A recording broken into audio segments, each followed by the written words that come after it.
Hello and welcome to this CII training video on the evolution of phishing. My name is Nigel Loweth and I am the co-founder and executive director of risk mitigation specialist Strix Global UK Limited. Cybercrime and the many threats it poses is an increasingly worrying area for companies and individuals alike. The worries and concerns that this type of crime generates are further compounded by its complexity and insidious nature. In this video, Andy Crocker, our cybercrime specialist at Strix, will seek to allay some of these fears by providing some helpful advice on what to look out for and some basic remedial action that can be taken when confronted by these types of threat. Andy has a wealth of experience in this field, having for a number of years been a member of the elite UK National High-Tech Crimes Unit and later the Serious Organised Crime Agency. More recently, Andy has helped develop advanced methods of combating internet attacks by utilising his unequalled knowledge of the cyber criminal ecosystem. Hello. As Nigel said, my name is Andy Crocker and I am the cyber security specialist at Strix, specialising in cybercrime, cyber intelligence and cyber awareness training. During this video, I would like to show you how cybercrime, and in particular the attack method known as phishing, has evolved over the past few years.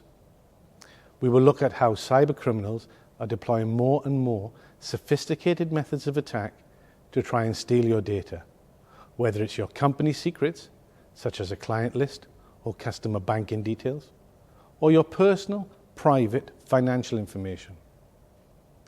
We will look at how social engineering as an attack vector has increased the success rate of attacks for the cyber criminal and how cybersecurity can no longer be left to a few specialists, but has now become the responsibility of everyone. Most companies are aware that the threat of cyber attack is very real, and that they need protection from such an attack. Also, as individuals, we know that computer viruses can infect our home computers, and that hackers, or cyber criminals, will try and steal our identities or personal financial information. Therefore, at home, we have antivirus software, such as Norton, McAfee, or something similar, to help protect us from these threats. Our companies have even better security, with larger, more sophisticated firewalls and intrusion detection systems, etc. These systems cost thousands or even hundreds of thousands of pounds. The good news is that these systems are working and are making it much more difficult for the cyber criminal to get inside your company infrastructure. A straightforward frontal assault is far too difficult for most hackers these days. Therefore, they have changed the focus of the attack. They are now, and have been for some time, targeting the weakest link in the security chain, you. Why try and smash down the heavily fortified front door when you can get a member of staff to open the back door for you? Hence the move to social engineering, i.e. phishing, vishing, spear phishing, and more recently, watering hole attacks. Most of us have wised up to the basic scams. We know better than to accept a Nigerian prince's offer of free money, or a miraculous win on a Spanish lottery that we can't quite remember entering. We have also seen this type of email from your bank telling you about a security problem that needs your urgent attention, or the email from the tax office telling you that you have a tax rebate and that all you have to do is click on the link, enter your bank details, and the payment will be forthcoming. Clicking on the link in the first email will take you to a site that looks like the login page for your bank. However, it's a fake site, hosted on some far-off server owned by cyber criminals who are trying to capture your personal and financial information. It's the same with the second email. Clicking on the link will take you to what looks like the HMRC website, but one that is controlled by criminals trying to steal your bank account details. Hopefully, none of you have fallen for these, as they are the more obvious scams. Phishing emails are sent out to anyone and everyone. They are untargeted. The criminal casts the bait and hopes for a bite. The more bait he casts, the more chance he has of a bite. They work on the percentages. It costs nothing to send out emails, and if you have a few compromised servers sending out, let's say, 1 million emails each day, and if only 0.1% of the people receiving them fall for the scam, then the cyber criminal will capture 1,000 people's private and financial details each day. Recently, even basic phishing emails have become more difficult to spot. We have become more trusting of the social media applications that we use every day. Applications such as Facebook and LinkedIn are normal to us, and we interact with them so frequently that we have developed a misplaced trust of them. The criminals have learnt to exploit this trust. Here are a couple of examples of some recent phishing emails that have been sent under the cover of social media sites. Even though these are harder to spot than the previous phishing emails, they are still very basic attempts to try and to fool us, and will not hold up to close scrutiny. Surely Facebook knows your name, so any email from them would have your name or at least your account name attached to it. The same with LinkedIn. They know your email address. They know your real name. So any email from them directed at you personally using your real name can be trusted, right? Well, that's exactly what the criminals want you to think. They have developed a more sophisticated method of attack using your personal details. This type of attack is known as spear phishing. These are targeted attacks towards an individual or company.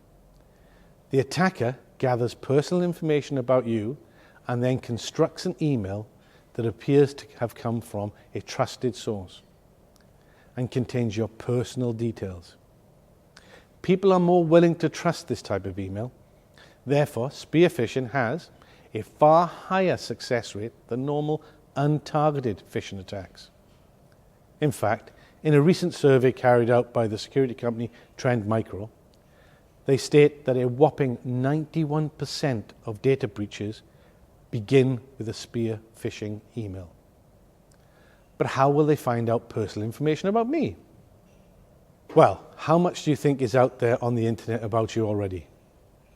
Try Googling yourself, or just look at your Facebook or LinkedIn accounts to see what personal information you are giving away for free. We continue to trust social networking sites with large amounts of personal and sensitive information about us, such as where we live, what we do for a living, what hobbies we like, our date of birth, and even who our friends and colleagues are. This type of information can be easily harvested by cybercriminals with very little effort, and it provides them with all the materials they need to construct an email that is personal and relevant to the targeted individual. So suddenly, you are getting an email personalized to you from a trusted source. Here we can see an email sent to me from my work colleague Tom, allegedly from his email account, saying he has sent me a document for me to review. He has sent it via Google Docs, an online document sharing and repository. All I need to do is put in my email address and password to gain access to the document that he has sent me. Documents that Tom says are important. Well, I know that Tom didn't really send that email to me. The email address has been spoofed. Or it could be that Tom's email account has been compromised. In this case, the sender is trying to capture my password and compromise my email account.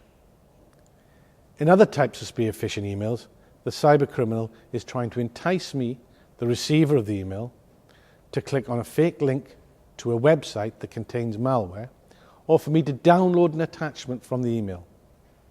The attachment will contain malware that releases a remote access Trojan, known as a RAT, or a keylogger or sniffer program that will ultimately give the cybercriminal access to my computer, or even, more critically, any network my computer is attached to. Would you have fallen for that one? Well, if you would have, you're not alone. In an attack against Google, cybercriminals identified a member of Google staff as having access to high-value data.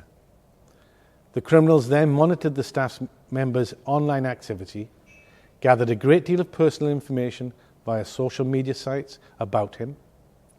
The criminals then sent the victim a web link from a friend's Facebook account.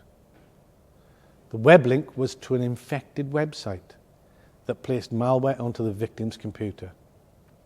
This ultimately allowed the cybercriminal access to Google's mainframe server. In another attack, the renowned security company RSA was targeted and fell victim to a spear phishing attack that allowed the attacker to place malware onto their system that gave the attacker remote desktop access, who then had free range to steal data within the network. This attack potentially impacted over 100 million users. Incidents like these highlight how targeted emails can easily evade detection by traditional security tools. In fact, in the RSA attack, the company's spam email filter caught the spear phishing email. However, the receiver thought it was a genuine email and released it. These attacks can cost your company a great deal, not only in financial loss, but also in loss of reputation and customer trust. And there is also the fines handed out by the information commissioners to consider if you lose customer personal data. We will look at what you can do to stop these attacks from being so effective a little later.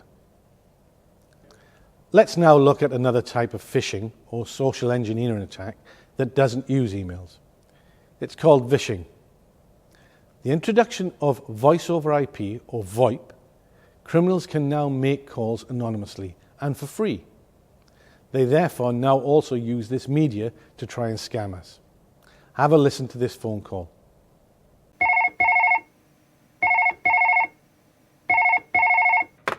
Hello? Oh, hello. Can I speak to Mr. Jones, please? Speaking. Hello, Mr. Jones. My name is Kevin. I work for the Microsoft Cybersecurity Task Force based in Lambeth Road, London. The reason I'm calling is that your computer has been identified as having been infected with the new version of the Zeus virus, and your personal and financial data is at risk. Here at Microsoft, we're committed to ensuring that our customers are safe from hackers. We've therefore contacted you to advise you of the situation and to help you to remove the virus from your computer. I will talk you through the first steps you need to take so that we can remove the virus for you and make sure your data is safe. All you need to do is ensure you're in front of your computer and able to follow my instructions. Too obvious? Well, hundreds, if not thousands of people are getting conned by this type of scam every day. What if the caller said they were from your IT department? Well, if you're in a small company, it might not work. But if you're in a large company and you didn't know the IT department people, it may well have fooled a lot of you. What if you're at home and the caller claims to be from your internet service provider? Maybe, maybe not. But the percentages work in the favour of the criminals. Another form of spear phishing, known as whaling, is where the targeted emails are directed at executive-level targets, where a single compromised account can lead to major information loss. As social engineering evolves and the scams become more and more refined, so does our response. We are starting to look at spear phishing emails. Even the company executives are starting to spot the whaling emails. Any caller asking for personal details are starting to be questioned. So the criminals try to find more and more effective methods of scamming us. One of the recent methods is a technique called watering hole attacks or water holing. Watering hole attacks are targeted against a particular group or organization. The attacker carries out a detailed reconnaissance of the intended target group and identifies a website that members of that group visit. Normally, these websites are not part of the company infrastructure and as such are not as well protected as the real target. Once identified, the website is compromised and infected with malware. When the target group members visit the site, their computers are infected with the malware, which can be, again, in the form of a remote access Trojan or rat. Once set up, the rat allows the attacker to take control of the now vulnerable system and steal valuable corporate assets or financial data. One famous watering hole attack recently was against Facebook, where their developers were targeted. The attackers infected a development forum that was frequently visited by the team. The visitors from Facebook were then infected with malware. This in turn gave the attacker access to some of the developers' computers and ultimately access to Facebook's internal network. Watering hole attacks have been targeted against some of the largest global technology companies, including Twitter, Apple, and Microsoft. So what can we do to protect ourselves against all these types of attacks? Let's look firstly at the phishing emails. The best defense against social engineering attack is knowledge. Being able to spot the scam is essential. Cyber awareness training covers this in depth. But for now, we will cover some of the basics to help you spot these scams. Let's look at this email that purports to come from Nationwide. There are a few clues in this email to make the receiver suspicious as to its authenticity. Can you spot them? Well, let's have a closer look. Firstly, in the from line at the top, Nationwide is spelt incorrectly. Believe it or not, this is not unusual. These criminal groups' first language isn't always English, so basic spelling mistakes in the email are often a big giveaway. Also with this image, you can see that the actual email address is from a Yahoo account. I don't think Nationwide sends out emails via Yahoo. Depending on what email client you use, sometimes you may need to hover your cursor over the email name in the from line to see the actual sender's email address.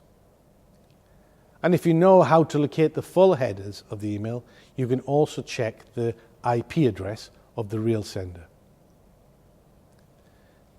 This email is about a service that you need to renew immediately. Often the scammer will put in a time constraint into the email. Also, it is supposed to be your account, but the email salutation is Dear Customer. Any email from your bank would address you correctly. When you hover the cursor over the link in the email that is supposed to take you to the nationwide.co.uk server, we see that the actual URL is anglocom.cl, a server located in Chile, not a normal location for nationwide.co.uk to be hosted. Be cautious about any email that asks you to open something or click on a link. We already know that a spear phishing email, the sender may be a trusted source and that the email may contain personal information about you. So some of the things we spotted in the phishing email may not apply. So closer scrutiny is required. If an email purports to come from a friend and has a link in it, be suspicious. Check out the link by hovering it over as we did before. If you're still not sure, you can always call your friend and ask them, did they send it?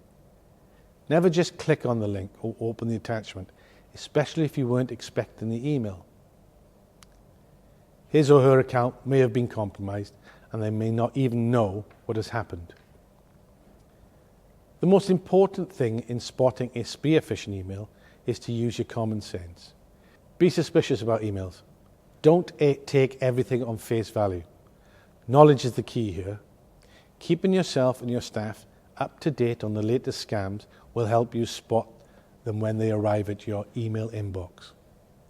However, it is better not to be phished in the first place. So how can you lower your chance of being spear phished? Well, where does the cybercriminal get all this information about you from?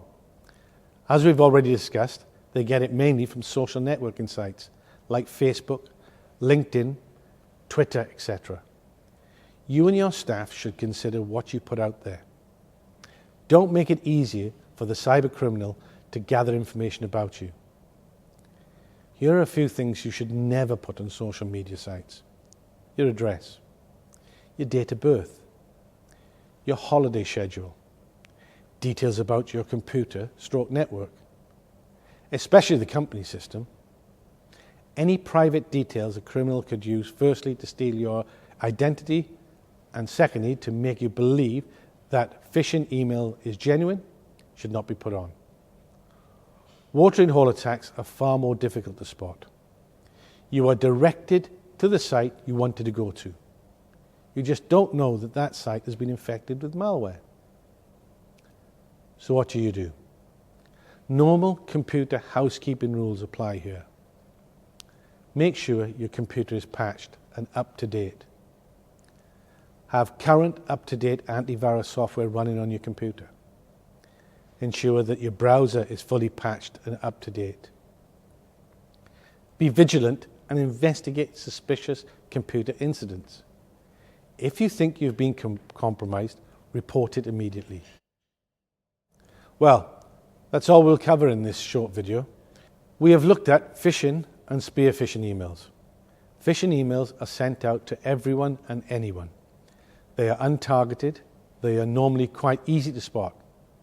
However, spear phishing emails are far more targeted. They may contain personal information and appear to have been sent from a trusted source. They are designed to fool you into clicking on the link or to opening the attachment in the email. Don't be fooled. Be suspicious. Remember to look at the sender information. Emails from your bank are not normally sent via Gmail. Check the link URL, the address of the server that the link takes you to. Virgin Money doesn't have a server called istealyourbankaccount.ru located in Russia. Watering hole attacks are difficult to spot, so making sure your computer software is patched and up to date is essential. Make sure you have antivirus software and it's up to date and running. Knowledge is the key to all cybersecurity. Knowing what the cyber criminal are trying to do will help you to spot their scams and attacks before they can affect you. Also, don't give the cyber criminal knowledge about you. Be careful what you put on social media sites. Keeping a low profile and keeping your private information private will lower your chances of being attacked in the first place.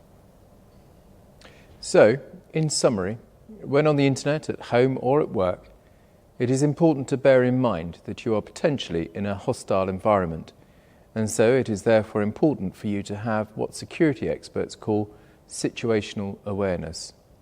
This just means using common sense, not taking things at face value, and questioning what you see on the screen in front of you.